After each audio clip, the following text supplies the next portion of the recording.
Hello, my name is Gabriella Cesano, and I'm going to briefly analyse the text Land of the Dingo People, which is written by Percy Trezise.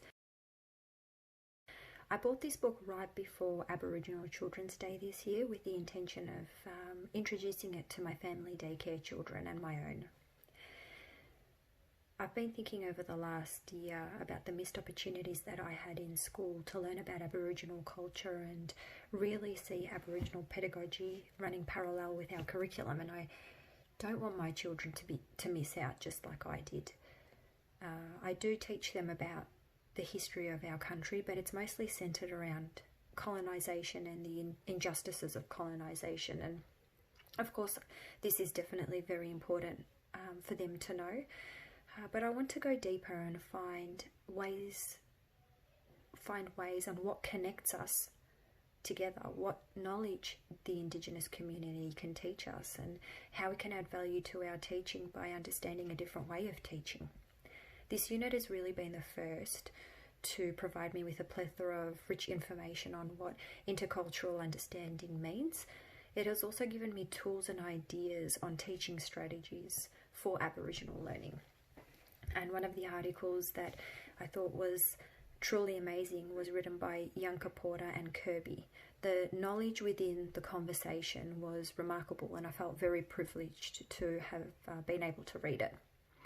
When I picked the book up, I hoped that it would be suitable for preschoolers. Unfortunately, I think it's probably better suited to level 3 students. But I must say my 5-year-old was very intrigued and did ask many questions. The story also appeals to me, and I think it's because every time I read it, there's just so many new things that you can explore, and I'll give you some examples of these. So, firstly, the introduction of Indigenous words is very important, and I like the way the author has done this. As the traditional owners of the land, I believe that we should already know these words, and we should be using these words just like the New Zealand Prime Minister does when she addresses her people. It's a small way that we can be actively inclusive every day. Secondly, the text it talks about multiple clans and the many different languages. So, for example, the Dingo children and the Kadimakara children communicate using finger talk.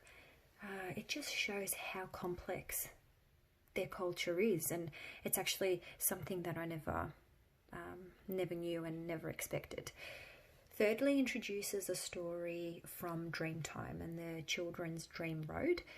It shows the significant connections that the Indigenous culture has to country and to land and to their people and their community, and it shows how the children use the land and how they are open to learning from the other culture on their journey back home. And many of the literature that I've read when writing this report was just how important knowledge is to have, to know where you're coming from, who your people are and where you're going, and also to acquire new knowledge and bring it back to your community, I think is very, very special and very important. So students can really learn and make many personal connections from this text. The Indigenous culture is one of the oldest living cultures in the world and has withstood so much change, environmentally and politically, for example. And in today's world, where our environment is at risk, I believe that they have always been our future for change. So teaching Aboriginal perspectives will help develop a better understanding of the diversity of their culture and how we can work together to create a better future. Thank you.